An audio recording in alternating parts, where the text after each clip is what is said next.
Welcome to Wanna Bet, the daily gambling game show that takes betting seriously, but not much else. Get our favorite plays on the totals, sides, props, exotics, and futures to jump on now. So let's get it started with Jason and Ben. Let's get it started with Jason and Ben. Let's get it started with Jason and Ben. Something custom chemicals about the console fairly known. Let's get it started with Jason and Ben. Let's get it started with Jason. Hey, what's going on, everybody? Welcome to Wanna Bet. Sorry about the unusual time today, but we wanted to get this started before that A's-Nats game start.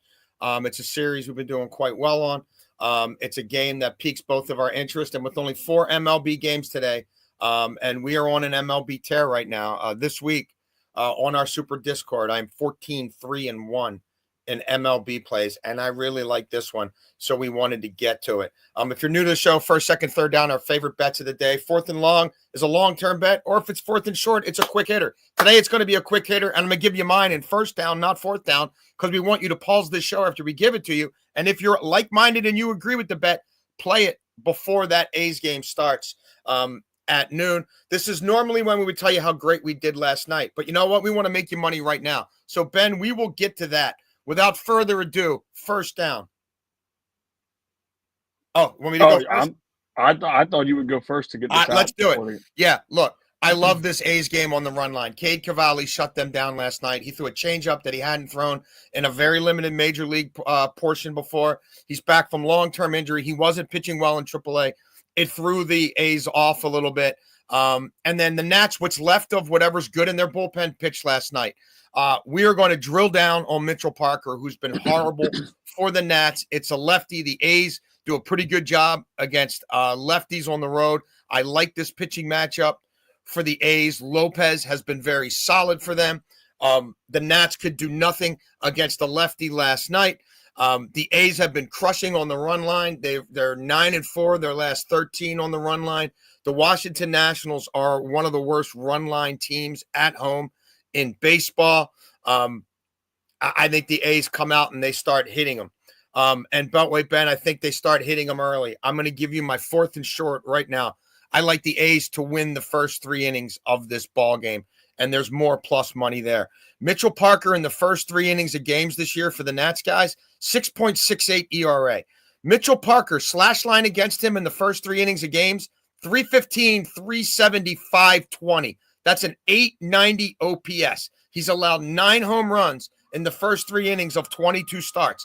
He's allowed 57 runs scored against him in 66 innings pitched within the first 3 innings of his starts. A's on the road against left-handed pitching, first 3 innings of games since May 1st. They're a top 10 offense, and I like them to bounce back here. So we're playing A's run line for the game. That's them to win by at least a 1.5, and A's to have a lead after third. Sorry to hijack the show early, but I wanted to get that out there. Beltway Ben, what do you have cooking on first down? Yeah, first down here, we're going to go to the Marlins game later tonight. We're going to go to Otto Lopez, over 1.5 hits, runs, and RBIs. When you look at what he's done this season, he's been very good since they've called him back up.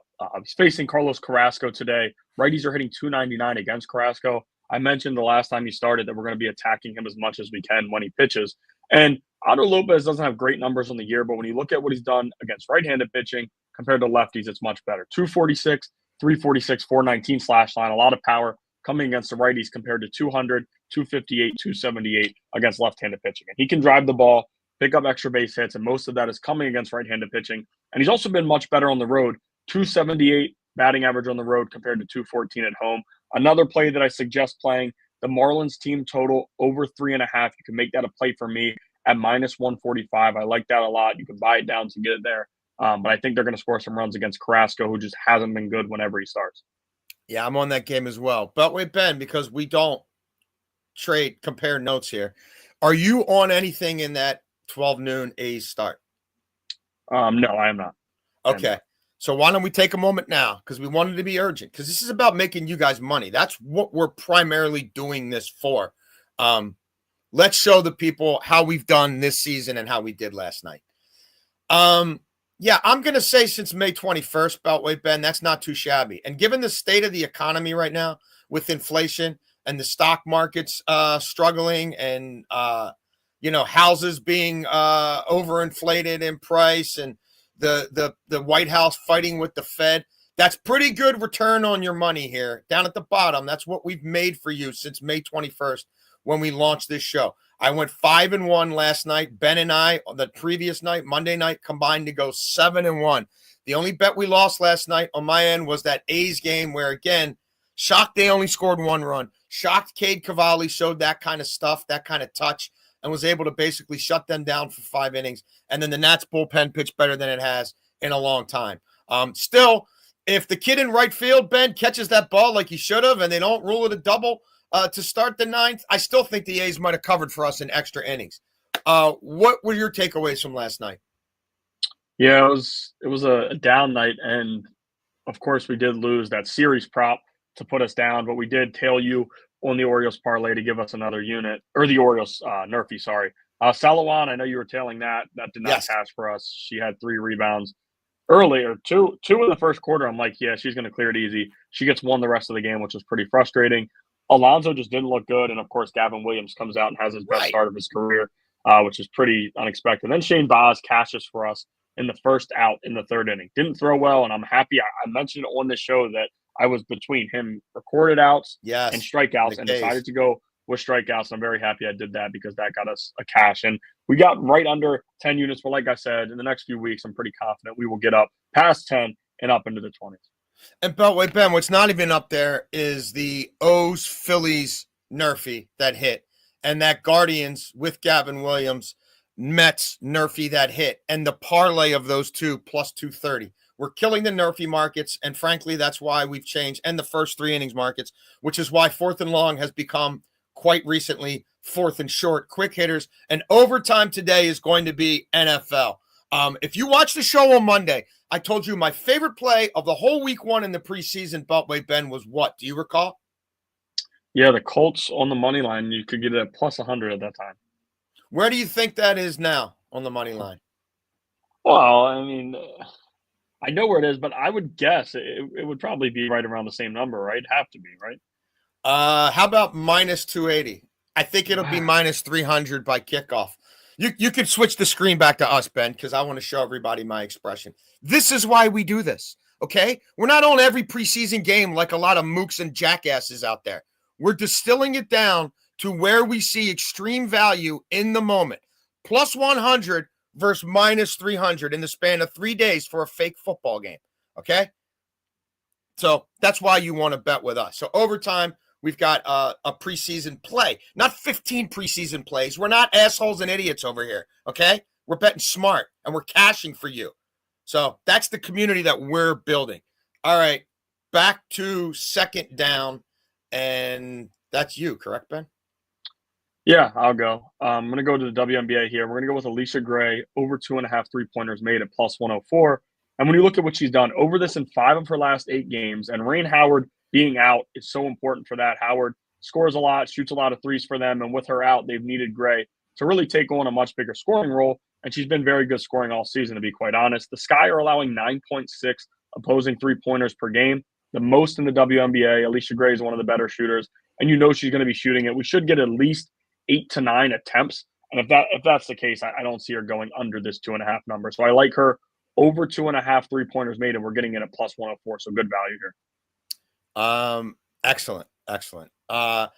2nd down for me is a CFL play. Look, we're totally transparent here. I have not been great in the CFL, except when I play the Hamilton Tiger Cats. And I came really close to just taking Hamilton and laying the 3 points. But what scares me is they're in a short week. They played Saturday, and BC's on extreme rest coming off a bye. So those scenarios give me a little bit of pause. But look, I think both these offenses can light it up. These two teams played a couple weeks ago in BC. It was 37-33. This line is around 55.5. It may have ticked up to 56. I want it under 54. Both these teams are allowing Beltway Ben 27 points per game. BC games are averaging 51 points. But again, they're facing a Hamilton team who's coached by Scott Milanovic. He's a Terp. I think he's the best CFL head coach. And I think He's someone who's going to have an NFL future as an offensive coordinator and maybe even as a head coach one day. Bo Levi Mitchell's the best quarterback in that league. If you gave out an MVP right now, he'd probably get it. That's an offense that's gouging people. And while BC, the numbers look good, they faced a lot of crappy Western Conference quarterbacks, and you can run all day on BC. And if Hamilton can run on first down and set Bo Levi Mitchell up on second and short, I have a hard time thinking, even on a short week, they're not going to put points up. Hamilton's averaging 32 a game. That's number one in the CFL. Both have prolific passing offenses, so we're on the over in this game. Again, we're buying it down a little bit and going over. Third down, Beltway, Ben. Yeah, third down here, we will stay with the WNBA. And it's a risky play here. But again, we have to go with these types of plays when you get them at -110 like this. And it's Cameron Brink over 3.5 rebounds, -110. It's a risky play because it's just her fourth game since returning from that ACL tear last season. She was out for a while. And since she's come back, she's only been averaging 14 minutes per game. But she should play a bit more here because, again, fourth game in, they're trying to slowly increase, what she does out there. And, of course, when she's regularly healthy, she's going to be out there starting, playing way more minutes. But she's over this in one of three games since returning. She's facing the Sun, who are allowing 36.3 rebounds per game. That's the second most in the WNBA. When you're getting value like this, 3.5, and again, she's only been over it in one of three games, but I'm very confident we're going to start seeing her be a little bit more aggressive on the glass, and she's starting to get more and more comfortable. And that average of 14 minutes per game, I would bet it's at least 16 tonight, maybe a little bit more, as she slowly increases her minutes, like I said. So I like her over 3.5 rebounds at -110. Excellent. It's right around first pitch in Washington. I just want to reiterate again, I really like the A's on the run line, and I really like the A's to have a lead after 3 innings in that ball game. If you still have time to pause us, do what you got to do. Come back. We'll be here for you. Third down for me. You mentioned that Marlins game already, and I'm on it as well, a little bit differently. I've been playing Miami quite a bit lately in first 3 and first 5 inning markets. Their starting pitching has been really good, and they are the best road cover team in MLB, Beltway, Ben. They are 36-18 against the spread on the road. I'm going to drill it down to 5 innings here because while I think the Marlins have the better bullpen and are the better team overall, bullpen variance scares me. Yuri Perez, he doesn't scare me, Beltway, Ben, with his 1.97 ERA in his last 7 starts. I don't know why this game is priced like it is. Vegas, even this series with Milwaukee and the Braves, like Vegas continues to show the Braves way too much accord. But like Yuri Perez in the first 5 innings of games has a 173, 258, 290 slash line against him, Beltway, Ben. That's a 548 OPS against him in the first 5 innings of games this year. Cookie Carrasco, 840 OPS against him in the first 5 innings of games. 540 ERA, 35th worst among all major league starters in the first 5 innings of games. It's a Miami offense that scraps and scrounges and find ways to score, especially on the road. It's an Atlanta lineup that without Acuna, boy, nobody's showing up in the clutch. Like they're really, really scuffling with men on base. They're playing a frustrating brand of baseball, and Miami's playing with all the energy and verve in the world. So I'm going to cut that game to 5 innings and lay the half run. Fourth and long, again, is fourth and short for us today. And I'll just reiterate, A's to win the first 3 innings at Nats Park, plus 126 for me. Where are you on fourth down, my brother? Yeah, we're actually going to go to the NFL here. And again, this is a play when you look at the Bengals -0.5 point, first quarter at plus 100. Listen, I understand a lot of people want to watch preseason at all, but if you do want to watch it, sometimes you don't want to watch guys in the third and fourth quarter where you're going to be seeing a ton of backups that you'll never hear again. The Bengals are going to be playing their starting guys for the first few series, it sounds like, and game 2 even more. So look out for that next week when we give those plays out. But Joe Burrow and the rest of the starters will be playing several series in the first quarter. You have to think that offense will probably get 2, maybe 2 series in the first quarter. They already said he's playing multiple, so he's going to be out there for both series. You have to expect them to score a touchdown when he is out there. And I get that defense, which we're going to get to in a little while, isn't great. But again, Joe Burrow against this Philly defense, Philly's not playing as many guys. They should be able to be up after the first quarter. And again, like I said, this is a fourth and short play because you don't want to watch all of these preseason games start to finish. I understand it. And it's football. You want to at least see some of the starters play. You'll get to see Joe Burrow here. I like them to be up after the first quarter. Excellent. That brings us to overtime. Our overtime segments the rest of this week are going to feature the NFL preseason, a calculated play that we've made. We're not going to touch on every preseason game. It's silly, frankly, I think, to do so. And to bet all of them is pretty silly. Beltway Ben, overtime, I'll start this one. Look, again, the best play you could have made from a value standpoint was to have watched this show, heard me explain Colts plus 100 on the money line, and jumped on that because the Colts are now 7-point favorites to the Ravens in Baltimore tonight. And it's going to cost you 3-1 to $3 spent to $1 return to take the Colts on the money line now.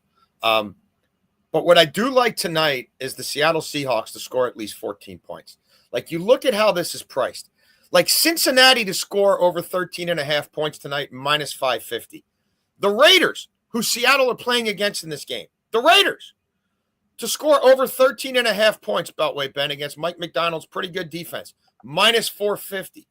The Colts to score 14 points on the Super Bowl contending Ravens, minus 475. I'm getting this at minus 165. Why do I like it? This is Drew Lock's time of year, people. Drew Lock is Mr. August. Like, his athleticism, the run around, the improvisation, to duck it and chuck it, that stuff plays this time of year, not in the regular season. And Seattle took a quarterback that we talked about a lot on our radio show, Ben, in Baltimore, Milroe. And Milroe with McDonald, Milroe with that skill set with McDonald and Clint Kubiak as the new OC. How are they not going to show this kid off in the second half a little bit against the Raiders defense? Raiders defense sucks in general. I know Pete Carroll's there now, but the Raiders backups you're telling me is now a big thing. And people might want to be like, oh, well, Pete really wants to win this game against his former. Really? Really? Pete Carroll, who's won multiple national championships and has won a Super Bowl as an NFL head coach, you really think he wants to beat John Schneider in this preseason game? Like, I look at how this game is priced across the board, and I'm like, am I missing something here? The guy I think needs to show something is Clint Kubiak, and he's got two runaround quarterbacks that he can scheme up against a vanilla defense. Pete Carroll's not bringing the house. And you're telling me they can't get 14 points in 4 quarters? Like, I'll take you up on that. Somebody maybe returns something to the house. Milroe scrambles on a busted play for 70 yards. Like, so that's where I am. I like Seattle to score 14 points tonight. What about you, Beltway Ben? Yeah, I'm going with the Eagles to have 200-plus receiving yards here at minus 115. I touched on that Bengals defense a little bit before. We just need them to show up in the first quarter, to be quite honest. But all 3 Bengals preseason games last year, they allowed opposing offenses over this total. Al Golden's taking over. Guys are still trying to understand things and figure things out with the new guy in charge. Tanner McKee has played in a ton of preseason games through his career. We should get, a first quarter, maybe halfway through the second quarter from him. And again, like, if this goes how I think it will, at least early, they're going to be playing from behind. They're not going to be running the football a ton. And I get it. It's preseason. They're still going to get their running back some work. But in this matchup against a bad secondary, bad defense last year, I do think Philadelphia, whether they throw 3 quarterbacks or however they handle it, will go over 200-plus passing yards. And the number here is 200-plus receiving yards. But basically the same thing. Love it. Excellent. Look. You can get all our plays in real time. When we make a play on our apps, then we go to our super Discord. You can go to the link tree in my bio or Ben's bio or our buddy Eric Casillas' bio and find out how to sign up. As soon as I make a play, I go to the Discord and I give it out. And we're giving it out where we played it and where we found the best value on it. And that value changes. Again, try to find Colts plus 100 on the money line somewhere today. I dare you. So you can get all of our plays there. We do this show 7 days a week. You can hit us up at WannaBet with us on Twitter. Ask us questions there. At some point in time, we're going to have some people from the audience come in and give us a parlay. We'll decide if we're going to buy it or sell it. We're going to make the show more interactive. We got some big plans coming up for the show. And again, we'll be with you here all weekend. I'm already on some MLS games that I like this weekend. Might have another CFL play. We're going to give you NFL preseason calculated plays through the rest of this week's exhibition slate. And we're obviously all over MLB. Again, right now I'm on a 14-3-1 tear in the MLB this week on the Super Discord and here on WannaBet. But wait, Ben, before we get out of here, can you show the people how yeah, there you go. So we don't play around here. Everything's up front and above board. And what's not even listed there again is 2 Nerfy hits and a Nerfy plus 230 parlay. Some Champions League hits from the Super Discord. We got a lot going on, guys. We love doing this. We hope you love watching. And we're going to see you tomorrow right back here on WannaBet.